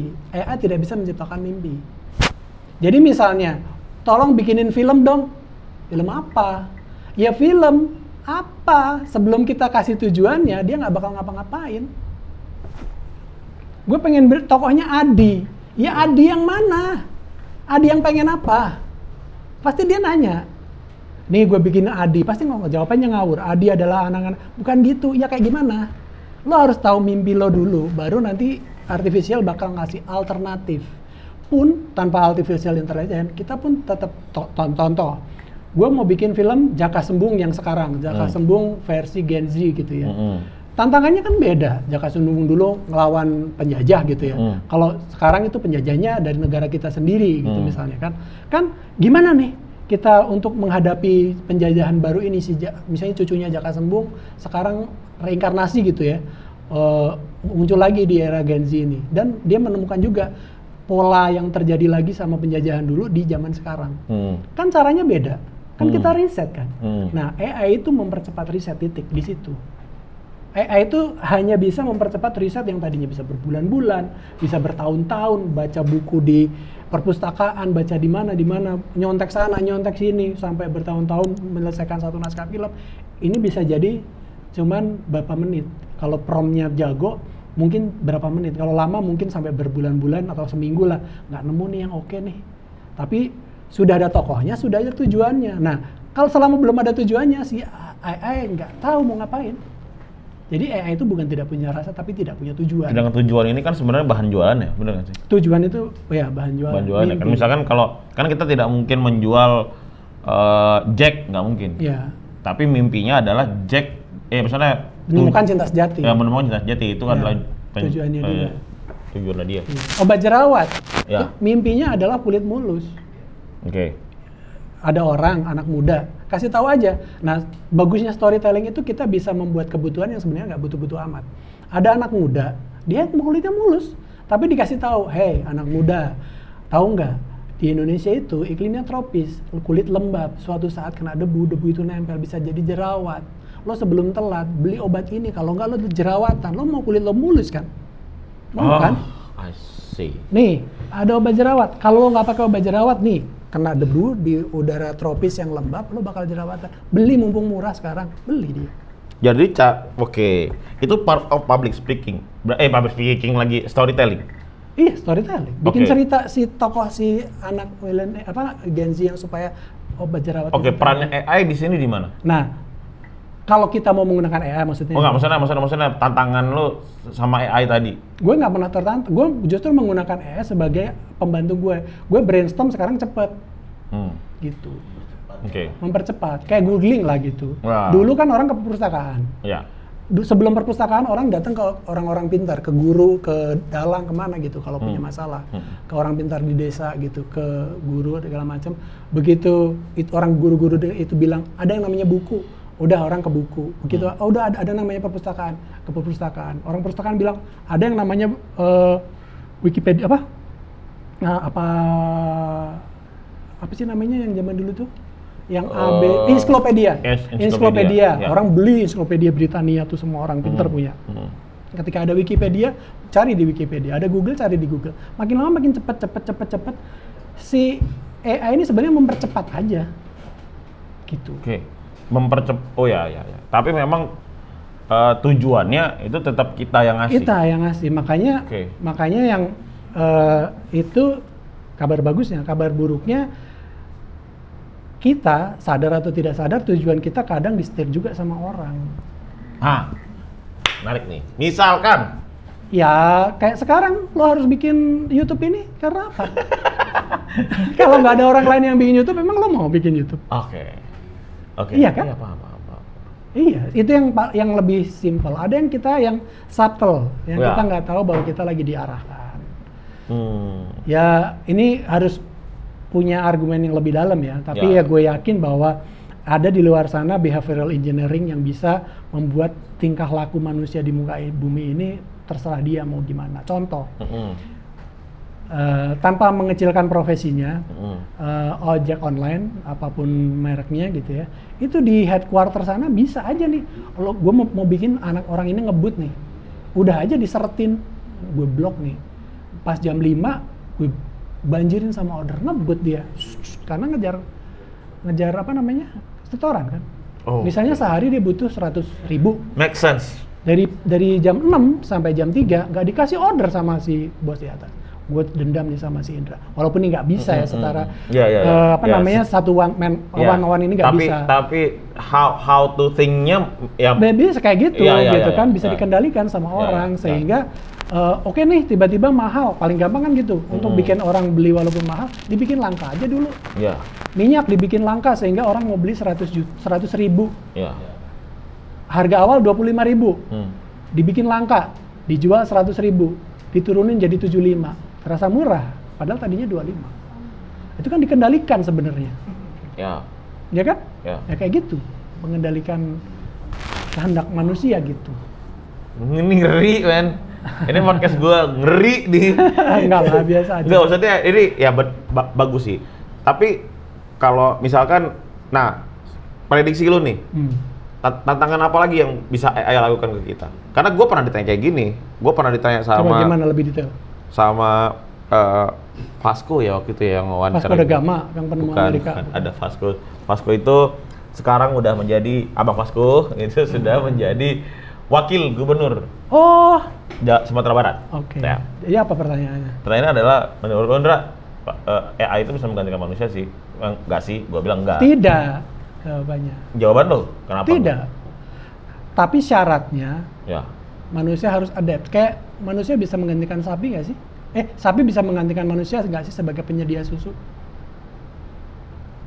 Nggak bisa. Bisa, iya, bisa enggak. Tiba-tiba dikasih penyakit di seluruh dunia sehingga semua ibu tidak menghasilkan susu. Tergantung sama, ini fiksinya ya. Ya, fiksinya. Bisa. Oke. Bisa juga enggak, karena sampai kapanpun pasti alam semesta Tuhan yang Maha Kuasa menciptakan hukumnya sendiri sehingga ibu akan selalu mengeluarkan ASI. Ya gitu kan. Tapi campur tangan manusia lah yang membuat hal itu menjadi mungkin bahwa sapi menggantikan manusia. AI pun begitu. AI apakah menggantikan manusia? Bisa kalau ada manusia yang mengendalikan hal tersebut. Tapi selama manusia itu sama-sama sadar bahwa AI itu hanya menjadi teman kita, alat kita, ya aman-aman aja.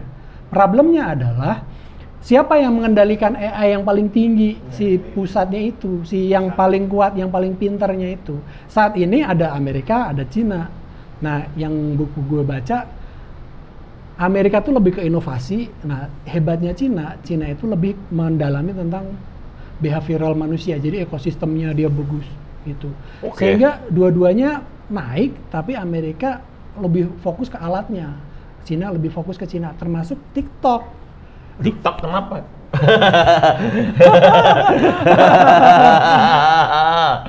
TikTok kan nggak ada di Cina. Ya, adanya kan tapi dia. Ini konspirasi ya. Adanya kan dia. Disclaimer. Ya, ini konspirasinya konspirasi atau bahwa TikTok itu adalah salah satu produk surveillance, mata-mata dalam tanda kutip untuk memata-matai perilaku manusia di seluruh dunia sehingga bisa didikte. Kenapa menurut lo bisa mendikte itu? Nah, lo nonton Social Dilemma? Nonton Nggak? Ya, nonton. Di mana? Di Netflix. Lo perhatiin nggak? Ada avatar di awal dan di akhir. Avatar di awal tuh ada tokoh avatar yang kayak boneka gitu. Avatar Lukman, tadinya Lukman yang menggerakkan tangan, avatar ikut gerak.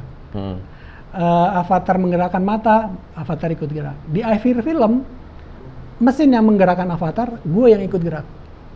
Jadi suatu saat dengan big data yang sudah canggih, dengan ada istilahnya NLP, tau nggak?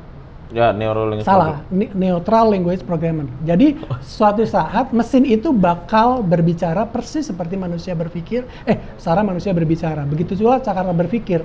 Suatu saat mesin itu akan mengcopy persis bagaimana cara Indra berpikir, sehingga ketika mesin pun kedip, Indra akan dalam bawah sadar akan bilang, gua harus kedip juga nih. Oh, ya itu karena ya itu make sense. Di neuroscience itu make sense karena ada istilah mirror neurons kan. Iya. Manusia itu punya mirror neurons karena dia dia itu merasa nyaman ketika orang yang semakin dekat dengan dia itu melakukan hal A, sehingga dia harus ngelakuin hal A. Itu. Iya, karena itu ya. Dan di film Social Dilemma endingnya kan avatarnya digerakin, manusia ikut bergerak. Ya. Tadinya manusia menggerakkan mesin, lama-lama kalau kita tidak menguasai mesin, kita yang digerakkan sama si mesin itu. Ya sekarang aja yang tadi lo bilang itu contoh yang paling untuk ngomong sama anak umur 5 tahun, gampangnya begitulah. Sekarang semua orang harus ikut TikTok, kenapa? Padahal kan bisa aja di sawah nanam cabai, udah. Gak usah ikutan TikTok, gak usah direkam, udah. Gitu. Tapi sekarang semua orang jadi ikutan TikTok gitu. Termasuk gua. Iya. Tapi itu kenapa konspirasinya apa justru? Kenapa bisa didikte apa yang bahaya dari itu, Kang? Lo tahu nggak sih, pernah baca nggak sih kalau film-film spy zaman dulu bagaimana sulitnya mendapatkan gambar Indonesia? Ada yang kamera disembunyikan di sepatu, ada yang kamera disembunyikan di koper. Buat apa, Ndra? Mereka memata-matai itu semua. Buat dapat data peta orang Indonesia itu segimana? Kalau ngomong Indonesia, orang suatu daerah tuh gimana, makannya apa, ininya apa. Sekarang gini deh, semua orang sudah bisa yang lo pernah bilang makan gula kan, itu kan dikendalikan juga kan. Ya sama seperti itu. Awalnya mesin-mesin itu, app itu kita nggak nyebut TikTok lah ya. App itu kan kameranya kan ngadep ke kita kan. Semua itu juga direkam yang di belakang kita. Oh, jam 5 pagi itu ternyata orang nyapu. Ya udah jualan sapu aja untuk ternyata Indonesia itu jam 5 pagi selalu nyapu, misalnya nyapu halaman. Ada ratusan video, tinggal cari sapu di Indonesia. Oh, ternyata ada 200 juta orang yang nyapu setiap hari. Oh, itu berarti pasar. Ya udah jual aja sapu di Indonesia, pasti ada yang beli. Orang 200 orang di Indonesia tiap hari nyapu. Dari mana dia tahu? Ketika live di belakang ada orang nyapu tiap jam 9. Misalnya begitu, ini contoh yang paling bodoh aja. Tentu di sana lebih canggih ya. Gitu. Wow. Ya. Jadi ngeri ya sebenarnya. Ya, jangan dibikin ngeri sih sebenarnya. Harusnya dimanfaatin. Iya, dimanfaatin. Dimanfaatin dengan cara memberikan konten-konten yang value. Makanya suatu saat profesi yang sangat berguna ketika AI ini meledak, apa tahu nggak? Apa tuh? Apa coba? Yang berguna ketika yang bakal dibutuhkan oleh society ketika AI ini meledak. Karena kalau dibutuhin beberapa orang nggak signifikan. Yang signifikan dibutuhkan secara masif oleh society. Apa? Nggak tahu gua. Penentu hukum. Hah? Penentu hukum. Karena ini kalau nggak dibatasi udah bisa kemana-mana. Sekarang kayak misalnya AI bisa nulis film sampai jadi, bahkan syutingnya pun nggak harus syuting, kita udah punya data lengkap. Yang dibutuhkan aja apa? Pembatas kan. Oke, boleh ikut lomba, batasannya adalah begini. Orang ini dibutuhkan nanti suatu saat. Dihukum juga gitu. Mobil Tesla disupir nggak sekarang? Disupir? Apa? Orang nggak ada supirnya Iya, sekarang. maksudnya disupir sama AI. Iya. Kalau nabrak yang masuk penjara siapa? Oh iya juga. Siapa yang masuk? Nggak ada. Iya. Kalau dia masuk gage, siapa yang? Iya, siapa yang ditilang? Iya. Itu yang paling kelihatan depan mata. Kita tuh kan selalu ada yang kelihatan di depan mata sama yang tidak kelihatan di depan mata, yang efeknya bisa puluhan tahun kemudian, belasan tahun kemudian. Nah, kayak gitu-gitu kan harus ada nih yang penentu hukum. Gue tidak menutup hanya sekolah hukum, bisa jadi pemuka agama juga bisa, atau tetua adat juga kembali ada. Yang ngasih tahu anak-anak jangan begini, jangan begitu. Kalau enggak, bablas itu. Ya, tapi kan AI bisa ngelakuin. Gua tuh takutnya AI itu bisa, justru AI itu bisa mengganti, yang gua khawatir ya, itu bisa menggantikan lecturer. Iya, kalau itu iya. Gua tuh khawatir karena contoh misalkan kayak kita tuh bisa masukin contoh misalkan kayak dokter deh misalkan. Kita tuh bisa masukin banyak jurnal sebagai big datanya.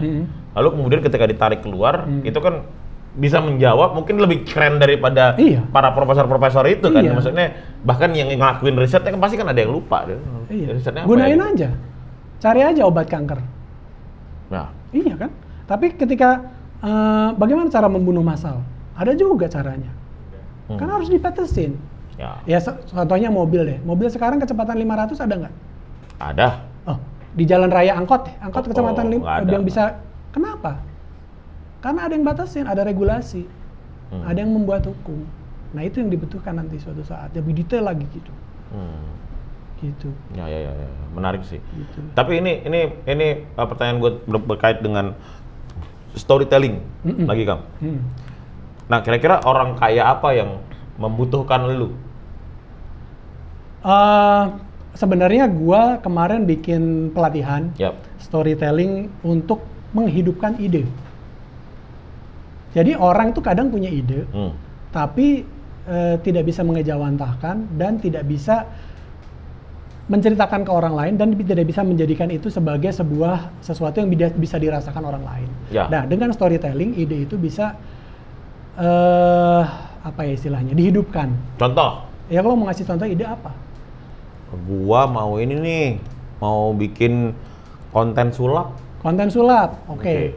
Konten sulap, ini sederhana aja ya. Tentu risetnya bahkan lebih mendalam. Yang penting kan cara berpikir ya. Konten sulap. Yang nonton siapa?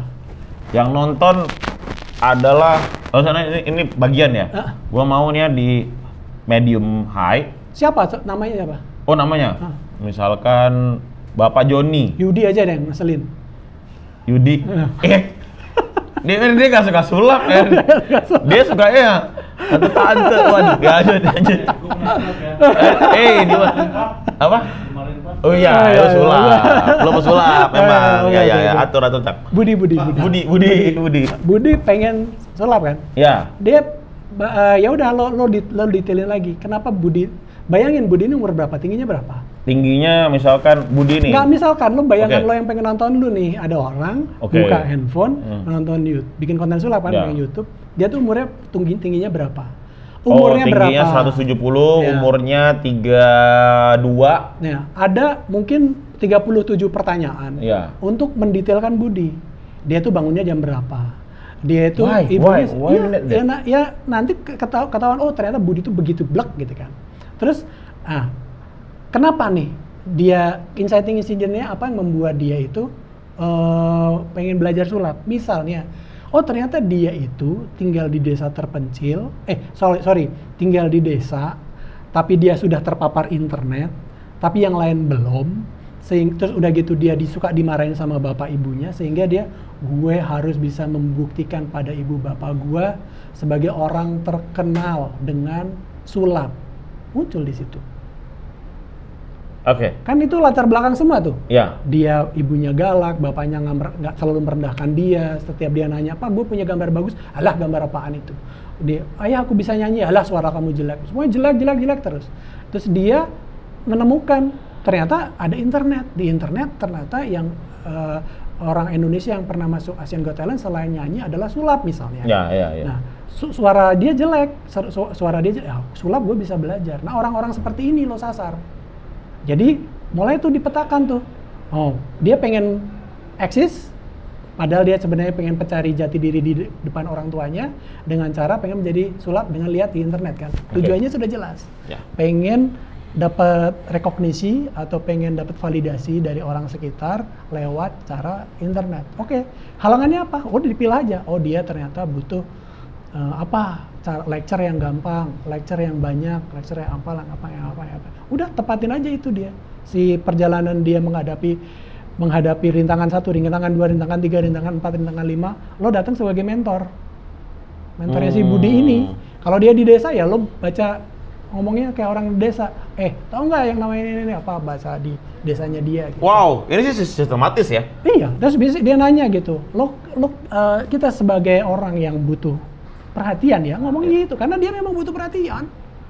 Kita sebagai orang yang butuh perhatian, pengen ada salah satu pesulap yang kemarin disebelin banget karena bongkar sulap. Tahu gua. Kalimatnya apa coba? Apa Obat ganteng. Karena itu orang tuh nggak ganteng. Sehingga dia tidak mendapat perhatian, dia pengen dapat perhatian lewat skillnya dia. Skillnya apa? Sulap.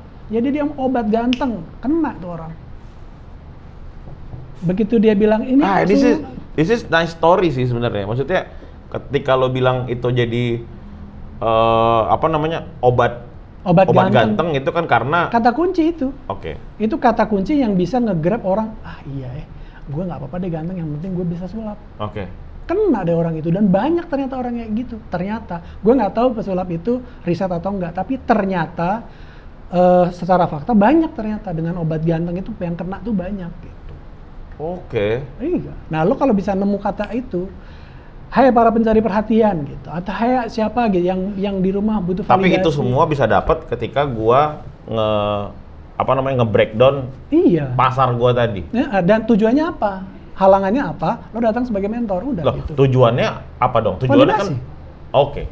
Validasi. Ada orang introvert, nggak bisa keluar rumah, sama orang tua nggak pernah diperhatiin, pengen butuh validasi. Nemu anxiety CD-nya, nemu video sulap lu. Atau nemu validasinya, dia nemu bahwa bukan gue ralat. Bukan nemu video sulap, tapi nemu AGT yang terkenal yaitu Rihanna atau Demian. Gitu, gue pengen seperti dia. Udah, dia cari cara. Nah, lo ada, ketika dia nyari cara, lo ada. Dia nyari cara, lo ada. Dia nyari cara, lo ada. Sampai dia jadi. Oke. Perjalanan dia lo dampingi. Gitu. Produk-produk yang berhasil sekarang, itu berhasil mendampingi orang-orang secara tepat. Gitu. Mencari itu bisa lewat AI nggak sih? Mencari itu tidak bisa spesifik, nggak bisa. Lo tetap harus, lo tahu design thinking nggak?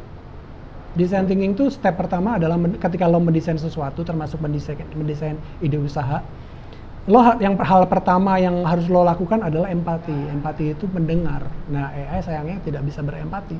Oh, I see. Berarti tetap ada ini ya, tetap ada. Ya, si tokoh ini nih yang lo wakil ini harus ada dari lo. Lo ketemu temen di sana gitu. Validasinya pun tetap, ya mungkin lo bisa ya nanya. Anak Jakarta yang by data mungkin bisa. Ada, tapi kan, untuk menunjang perjalanan ke sana lo nggak lengkap kalau lo nggak ketemu orang yang lo nggak bisa. Ada 37 pertanyaan tadi yang lo bilang. Lebih mungkin, gue ada. Gue belajar dari Agung Nugraha yang bikin Bajaj Bajuri. Dia kalau nyiptain karakter tuh ada daftarnya banyak. Wow. 100 atau berapa? Banyak banget lah gitu.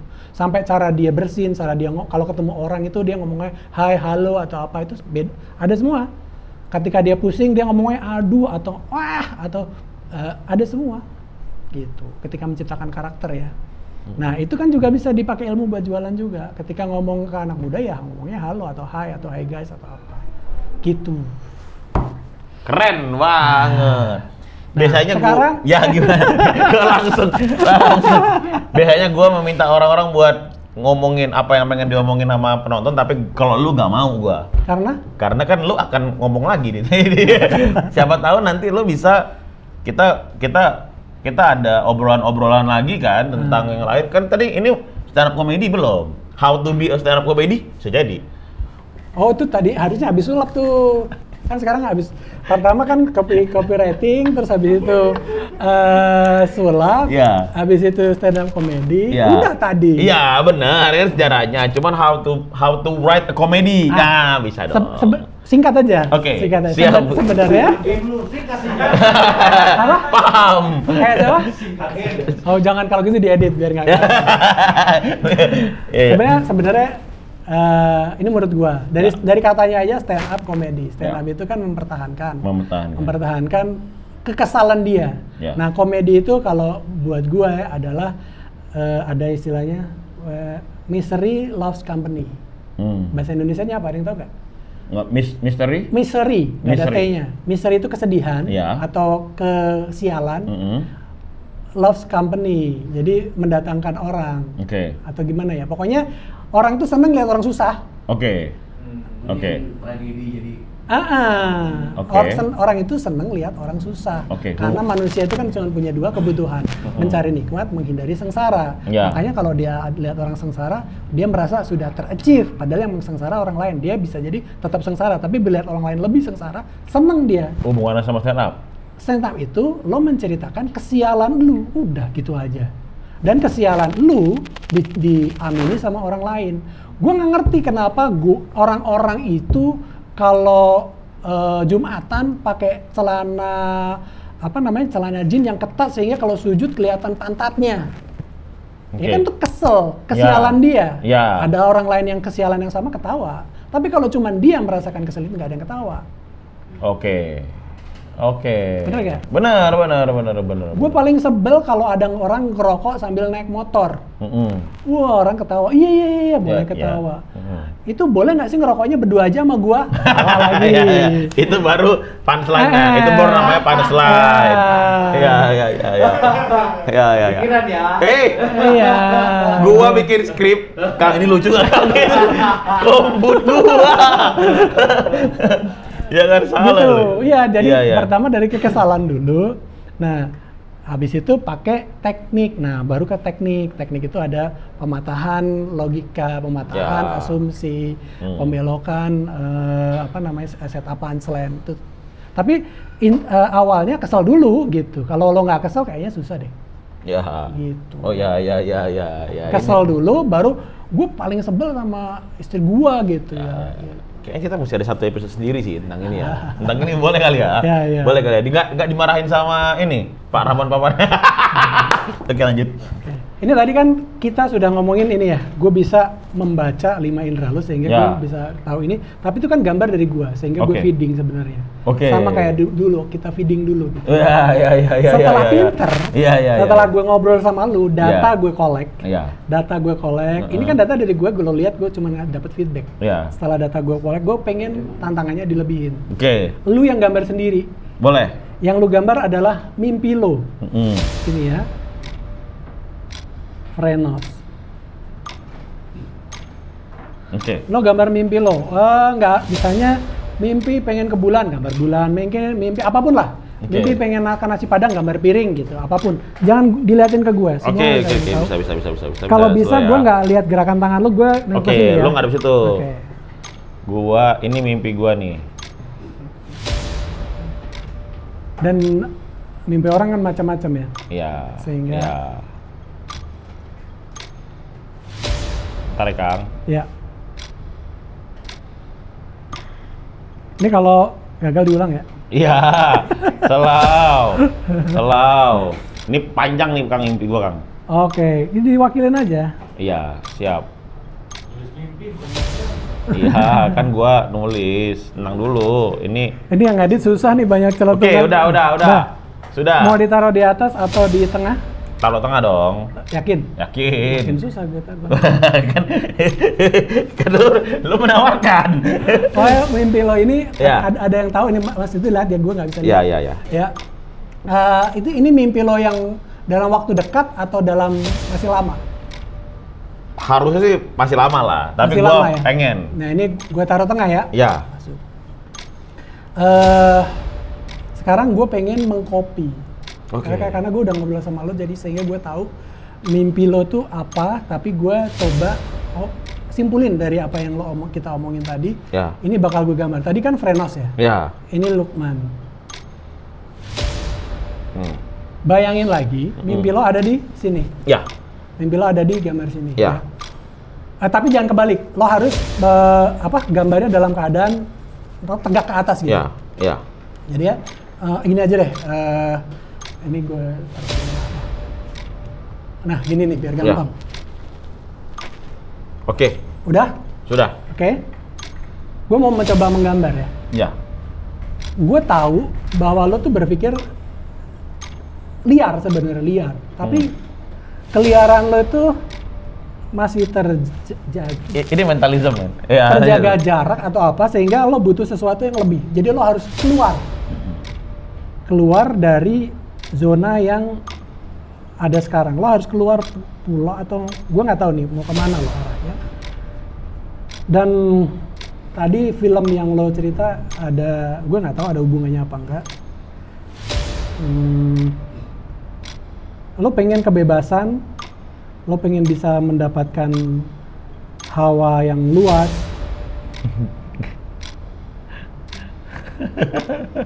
Dan apa namanya? Gue baru pertama kali orang main begini. Kenapa? Gue baru pertama kali jadi ininya. Sekarang kita lo boleh ambil sekarang di sini. Masih ada di tumpukan nggak? Masih di ada dong. Tadi kan? Harusnya masih ada. Jangan dilihatin jangan dulu. Oke, siap. Tapi gue udah gambar sih. Oke. Ya. Tutup di meja. Di meja. Nah, ketika lo sudah mimpi, lo kan sebagai indera. Ya. Lo untuk menuju ke sini, lo bakal menemukan banyak rintangan. Oke. Dan pastikan ketika lo mencapai ke sana, lo menemukan mentor yang tepat. Oke. Mentor itu bisa datang dari masa lalu. Ya. Bisa datang dari buku, ya. Bisa datang dari sebuah kata yang keluar dari orang terdekat lo, dari nyokap, dari bokap. Ya. Semua itu harus bisa membuat lo punya value untuk mencapai mimpi lo sebagai apa? Pelaut atau apa? Gue pengen berlayar aja. Berlayar. Nice. Ini mimpi gue teman-teman. Ini mimpi gue. Keren sih. Ini sih keren banget. Emang mentalis gaek tuh gini ya. Terima kasih banyak Kang Luman Bayaki. Kita dapat ilmu banyak hari ini. Satu dong nih gue mau nanya. Apa tuh? Apa? Mau nanya ya Kang. Ya. Ini direkam? Rekam. Jadi lebih better ide kreatifnya atau cara menceritakannya? Lebih better ide kreatif atau caranya? Lebih panjang dikit? Oh, boleh. Lebih Bang, ini 1,5 jam. Dia yang edit dia aja. Kan dia yang potong. Oke. Ide kreatif atau menceritakannya? Ya. Dua-duanya enggak. Yang benar adalah statement yang pengen lo. Contoh, elaborate. Statement itu di stand up comedy. Kenapa menurut gue stand up comedy itu besar banget? Karena dari awal, dari anak yang paling baru pertama kali di komunitas, ketika dia datang, disuruh nyari apa? Keresahan. Keresahan itu statement. Apa keresahan lu? Itu yang penting. Ketika keresahan lu udah dapet, ide ngalir jelas. Ceritanya bisa gampang. Walaupun cara ngomongnya nggak jelas. Iya. Ya tapi statementnya harus jelas ya. Ya. Gue pengen seluruh ibu-ibu di Indonesia melek internet atau pengen apa mas? Statement dari karya lo ini pengen ngomongin apa? Kayak gue bikin buku judulnya Ayah Berkokok. Selama ini banyak inner child pokoknya tentang penyakit.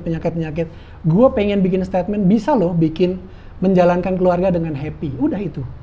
Menjalankan keluarga caranya dengan apa? Bisa bikin buku, bisa bikin pertunjukan stand up comedy, bisa bikin podcast. Idenya bisa macam-macam, tapi statementnya harus jelas. Gue pengen apa?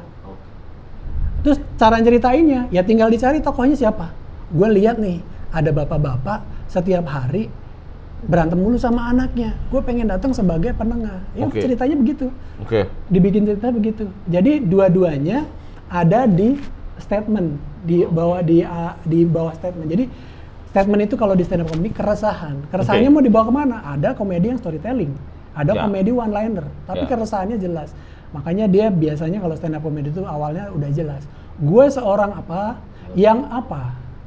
yang butuh apa, selalu begitu jelas gitu. Sehingga ke belakangnya mau bersilat model apa terserah. Gitu. Kejawab nggak? Kejawab. Ini sih keren. Ini sih keren banget.